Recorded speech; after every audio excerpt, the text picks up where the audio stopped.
Welcome, everybody, to Gaucho Sports Roundup, the one-stop shop for your GCCN pro sports news and discussions.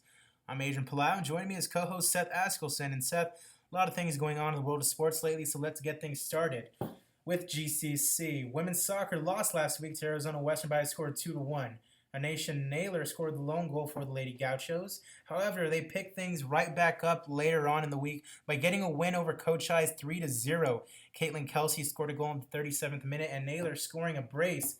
That's 2 goals in order to bring her total to 3 in just 2 games. They'll be playing tomorrow against Chandler Gilbert at Pioneer Park. Kickoff is at 7 p.m. And moving on over to the men, they tied 2-2 against Arizona Western. Both goals scored by Selemani Barouani. However, they lost to Yavapai later on in the week 3-2. Jason Palencia with a goal in the 28th minute. They play tomorrow at 4:30. Now, Seth, tell us about GCC football and what they did this Saturday. Well, GCC football, they kicked off their season against their in-state rival, Phoenix College, and it was a really interesting game. Last year, they didn't finish so well, and this year, I think they got lucky to start with Phoenix College in the sense that that's a team that hasn't been good in years. The last championship was in the early 60s. They won 44-34, but it wasn't without its troubles. Akil Abdullah threw 2 interceptions in the first quarter, in the first 3 drives, actually. Luckily for them, they were able to get that ball back at the same rate they picked off PC twice in the first quarter. So it was really a turnover-filled first quarter, but they were able to escape with a lead 14-7.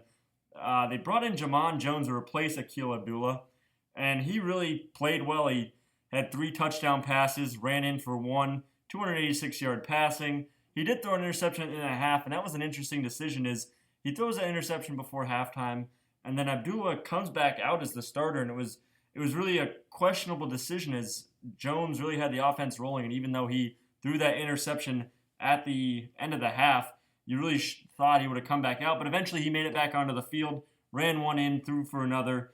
I think next week when they play Scottsdale, he will be the starter.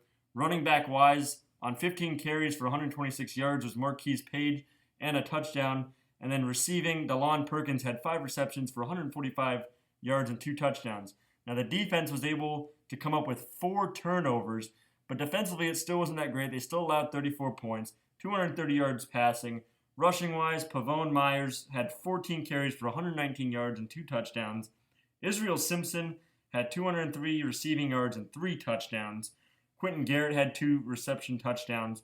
And then defensively for PC, they forced 5 turnovers. So the Gauchos, they got the win, 44-34. It was a really sloppy win. What else helped was PC early in the game, when they tied the score at 13, they went for 2. And they failed. And so from then on, they were trying to catch up. They were going for 2 almost after every touchdown, and they failed 3 more times.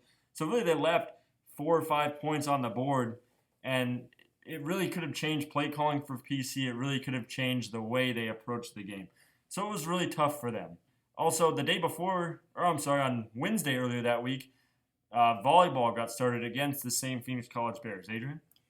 They sure did. And speaking on football, Dallin Perkins with a total of 145 receiving yards on the day. He only had a total of about 230 last season. So it's going to be really interesting to see how he picks up on that this year. Speaking on volleyball, I talked to head coach Lisa Stuck about the game last week against the Phoenix Bears that they won 3-0. Here's me talking to Coach Lisa Stuck.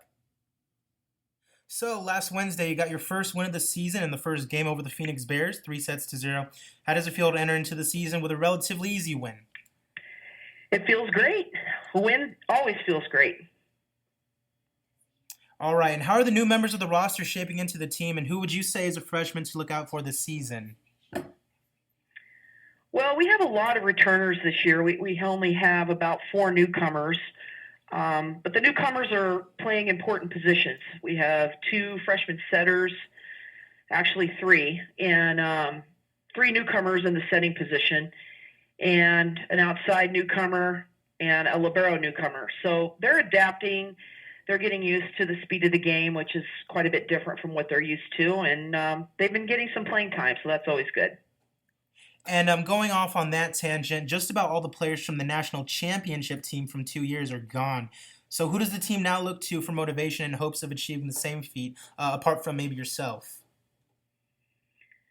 Well, we had a really good year last year. We made it to our second Final Four. Into 2014, we won it, but last year we finished third. And a lot of those players are back from that year's team. They were freshmen last year and got that competitive experience at the national tournament. So they're seasoned. They've been there. They know what it takes to get through the regional and to get back to the national tournament. So I'm confident that we have the leadership we need to make another run during the regional tournament this year. And speaking on nationals again, you face Scottsdale this Wednesday, the team that in regionals nearly prevented you from going to nationals last year. How do you prepare the team for such a crucial game this early into the season? Well, I think you said it. It is early, and teams are kind of trying to find their identity, and they're working on their team chemistry, and nobody looks the same as they do from August to the playoffs. They're going to be looking completely different at that point. So I think most of the coaches in this conference, Scottsdale included, are looking to find and solidify their lineup and figure out what systems are going to work best for their team and try to pick up wins along the way. So we know Scottsdale is always a really tough opponent. They're a well-coached group of players, and we're anticipating it to be a tough match. All right, Coach Lisa Suck, thank you for your time. Thank you. You can catch the Gauchos volleyball team in action this Wednesday at home against the Scottsdale Artichokes. Game time will be at about 7 p.m. Now, getting away from GCC sports a little bit, we're going to talk about ASU and their football team as they begin their play this weekend. Seth, tell me about it. Arizona State, they're coming off a rough season, a season last year where they had lots of expectation of, really a national championship, and they weren't able to deliver. They finished 6-7, a very unceremonious finish in the bowl game, in their bowl game against West Virginia. Very bad in the secondary, and it's been that way for about 5 years. Ever since Todd Graham come in, his style of defense is blitz, blitz, blitz. But the problem with that is when your corners can't cover on an island, it's really hard. You can send 8 guys, but if the quarterback can get the ball out of his hands like that, quarterbacks and coaches aren't stupid. If they see a blitz coming and they know the corners can't cover individually, they will, throw quick slants. They'll get the ball out of the hand quick. And, those add up. You don't always have to go 20 yards down the field every play. You can get 5-6 yards every play, and eventually you'll find your way into the end zone. Just a couple of things to note. A new quarterback coming in, they're testing out. They're going to start Manny Wilkins. He's a 6'3", sophomore at 197. And I really think they made this decision just because he's been at the school the longest. Quarterback-wise, there wasn't, nothing really impressive in training camp. And I think the problem with that is, you're bringing in a new quarterback and offense. I mean, it put up a lot of numbers, but it didn't really score as often as everybody wanted it to. And it really should have. But right now, what they're doing is they're going with the most experienced guy, a guy who's been there for 3 years. He's been there for 2 years, but he was on the bench. He learned the system. He learned the playbook. So he has the most knowledge of a playbook, of how to run the offense, of, the weapons around him. So that's what's going to be the tough thing. But what'll be nice is you'll have his senior tight end back, Cody Cole. He's really a rock on that offense. He's a weapon that you can get to when you're in trouble. But I think the really big thing is you have 2 running backs, a junior, Demario Richard, and then 2 juniors, Demario Richard and Kalen Balaj, who are just absolute studs at the running back position. They can go out there, they can break off runs, they can break tackles, and I think that's what ASU's ASU's offense really needs to focus around. They need to really focus around the run game. They just need to run the ball. Don't really put it through the air. You have an inexperienced quarterback. Make him a game manager this season. That's kind of what you need. You have 2 running backs that can really carry the workload. It's not like Derrick Henry, who really, carried the ball 50 times, and it's because Alabama didn't really have necessarily another option. Here you have 2 options. So if you want to give your ball carriers 60 carries, that's 30 apiece. You can really lighten the workload when you have 2 running backs who can really get the job done. They got Cameron Smith coming off an injury. He's a junior receiver. They have Tim White, a senior, who's, he's reliable in the slot. They're bringing in a 6'4", 220 freshman, N'Keal Harry. He should really bring some speed to that receiving core, especially on the outside. That's been the trouble since Jalen Strong left, which I guess really was a year. But even when Strong was here, he was the only outside threat. So you were really, ASU's always been looking for that outside threat to really get down the field, and I think they found one in N'Keal Harry. Defensively on the ends, on the defensive line, JoJo Wicker, he's a sophomore, but he played really well last year. You have Tayshawn Smallwood, a junior. At nose tackle, you have a redshirt freshman, George Lee, but you also have Villalami Latu, who's a senior, who can, and on the defensive line, you don't have one guy starting constantly. You keep changing out. It's tiring on the defensive line. So while you have a redshirt freshman, when you need to, you have a reliable senior. Linebacker-wise, you're bringing back a lot of experience. You have Marcus Ball, a 6'2 junior, DJ Calhoun, who's also a junior, Christian Sam, another junior, Salamo Fiso, a senior, Carlos Mendoza, who's a senior. So you really have a lot of experience on that front seven, which would be really good. And this team has never really had a problem stopping the run. But when you look at the secondary, you don't have a lot of starters returning. At corner, DeChavion Hayes, who's a senior, but he didn't really start that much. Bryson Eccles, who's never started on this team, but he's a senior. At free safety, you're getting back Armand Perry, who's a sophomore coming off an injury, but he lost that year of experience, that year of gameplay of experience that's really valuable. Kyle Williams is backing him up, but he's a freshman, so that's going to be really tough. At the other safety, you have Laiu Mokiola, Chad Adams, and Jamarcus Rhodes. Those guys are all upperclassmen, but those are guys, or I guess Laiu Mokiola played a lot last year, but Chad Adams and Jamarcus Rhodes really didn't play too much.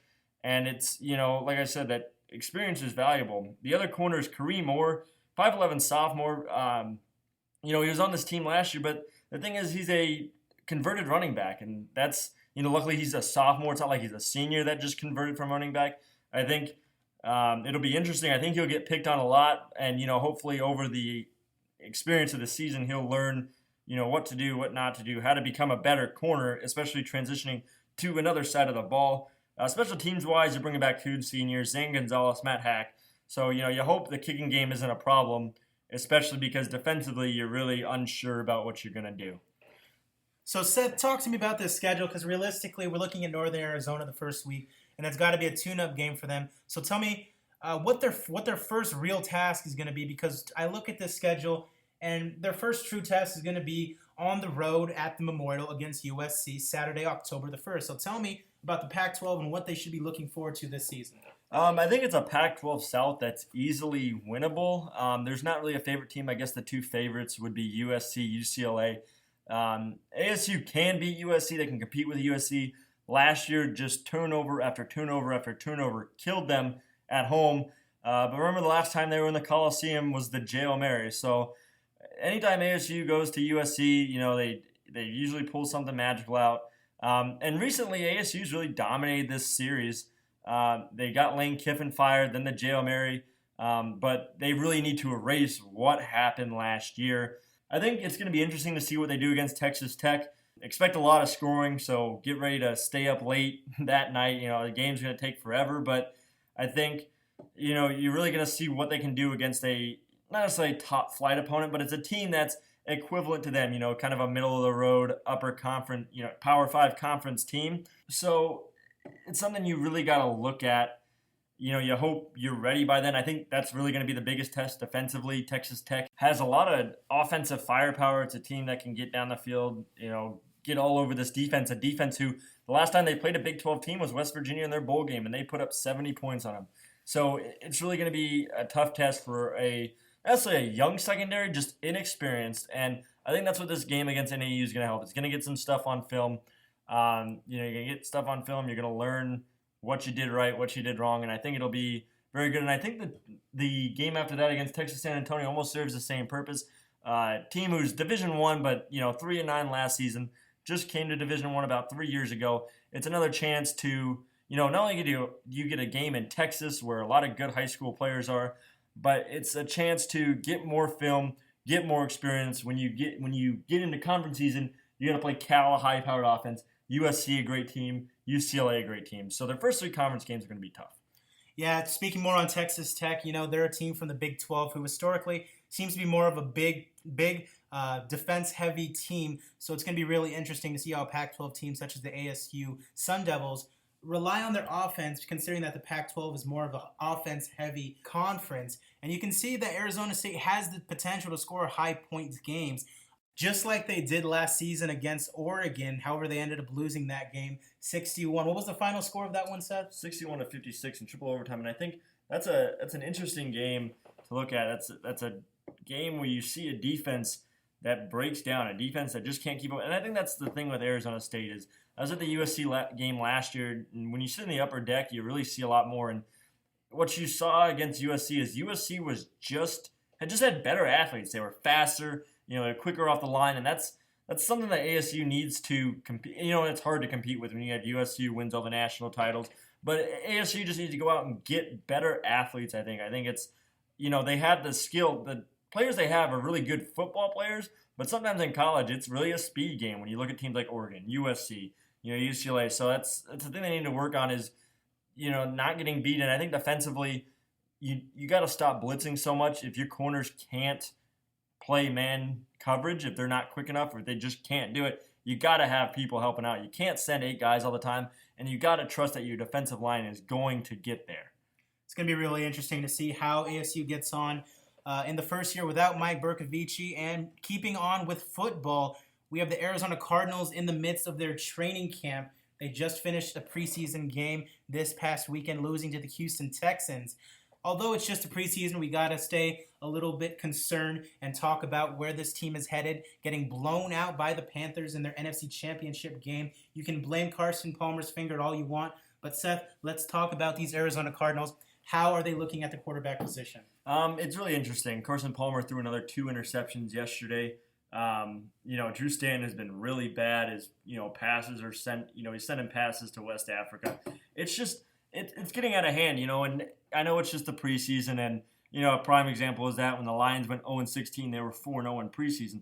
But, even, the result of the actual game doesn't necessarily matter, but when you just look at the film, it's, Drew Stanton just seems really uncomfortable. He's just, he seems really antsy. Carson Palmer just looks a little off, and it's not like, it's not like at the end of the year where his throws weren't strong. I mean, the throws are, they look great. It's just his decision making is a little off, and it's a prime example. You go back to 2008 when the Cardinals went to the Super Bowl.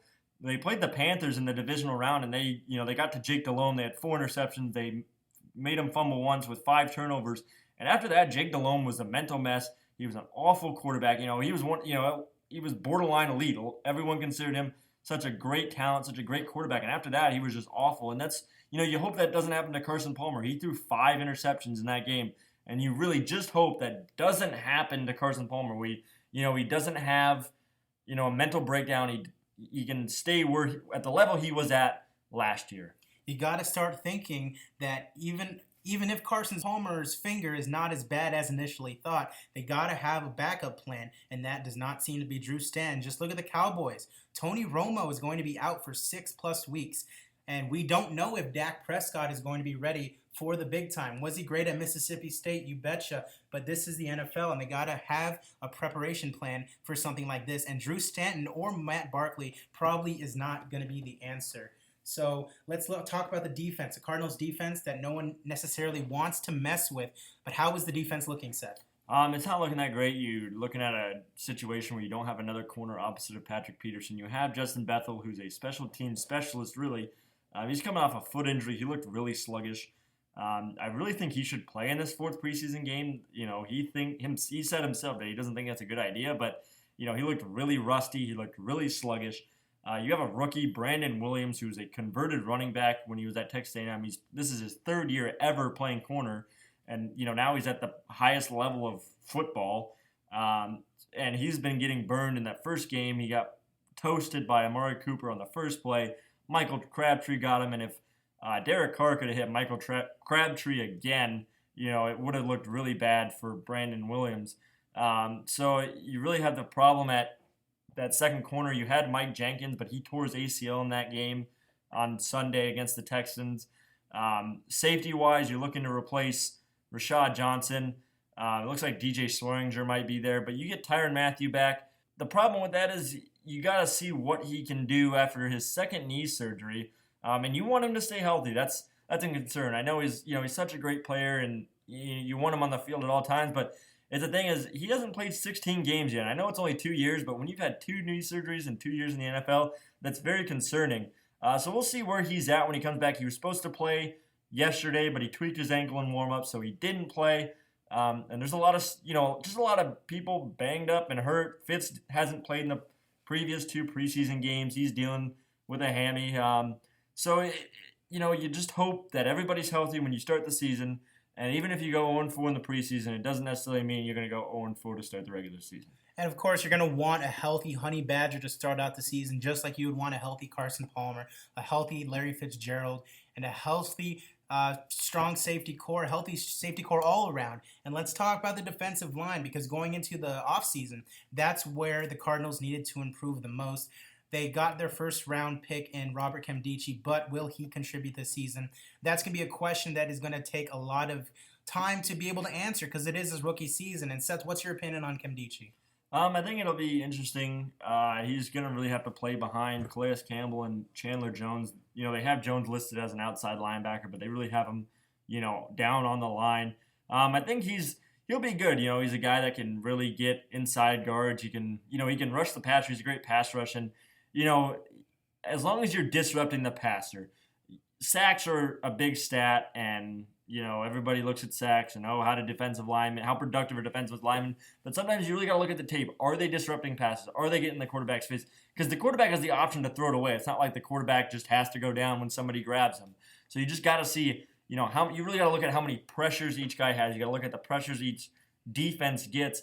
And that's where you have to look. You got to look at the film. How well is he getting? I mean, if he has 0 sacks, but he's always getting to the quarterback, he's making the quarterback get out, or he's makes the quarterback get out and another player gets the sack, that's great. But if he's getting no sacks because he can't get through the line, he's getting, put on his butt every time he's trying to rush, that's where the problem is.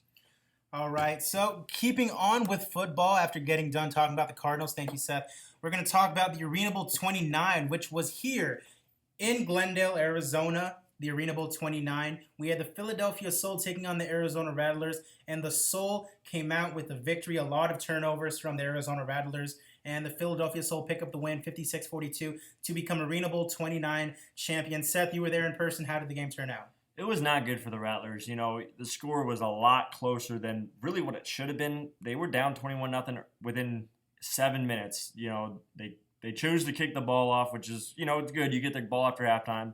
And obviously in this game, it's very high scoring. So, the Soul go down, score 7 points. And, you're kind of like, all right, well, Nick Davila is considered one of the best quarterbacks to ever touch the arena field. They're going to go right down the field and get it back. And they do. They get 49 yards down the field. And then right on the goal line, it's stripped. And the Soul return it for a touchdown. So now you're down 14-0. You kind of got to get to damage control. You're getting the ball back. You're going to go down and score. Your defense, arena terms is one of the best. And then the kickoff rings right off one of the posts, and the Soul recover it in the end zone. And now you're down 21-0, and you come back. They came back. They, were about to tie the game, and Nick Davila just makes a couple of bad decisions, and that's really what cost them. Is they had 4 turnovers. 3 of them led directly to touchdowns. I mean, literally 2 of them literally led to directly touchdowns, a fumble recovery and the kickoff recovery in the end zone. So it was just a really sloppy game. I don't know if it was because they have they were at a different place. They're usually downtown, but this time they were in Glendale due to conflicts and scheduling with the WNBA. But it just looked like they were they thought they were just going to go out there and run over Philadelphia. And, unfortunately they're going to have to wait for their 6th Arena Bowl. And also, they played really weak teams in their playoffs on their side of the bracket in the National Conference. I think every game they played was a team under 500. So they had a really easy road for them while, the Soul played another top team who was 14-4 in the Jacksonville. So, while they had a tougher road, the Rattlers kind of cruised the Arena Bowl, and I think they just came out a little overconfident. I think, next year I'm pretty sure the Rattlers will get back to this situation. Seemed to be a game where the Rattlers were always trying to play pickup, and they just never seemed to get into the ebb and flow of the game. And that many turnovers will cost you the game. And such said the score 56-42, the Philadelphia Soul, your Arena Bowl champions. Well, it seems like that's going to do it for us here today for the Gaucho Sports Roundup. I'm Adrian Pelayo. This is Seth Askelson. Be sure to check out our other podcast, Marking Out, a pro wrestling podcast with me and Seth, and we will talk about all things pro wrestling, both rumors, discussions, and results. And be sure to pick up the Voice newspaper on the stands and follow us on Facebook, Twitter, and Instagram. Thank you guys for joining us here today. For Seth Askelson, I'm Adrian Palaio, and this was Gaucho Sports Roundup.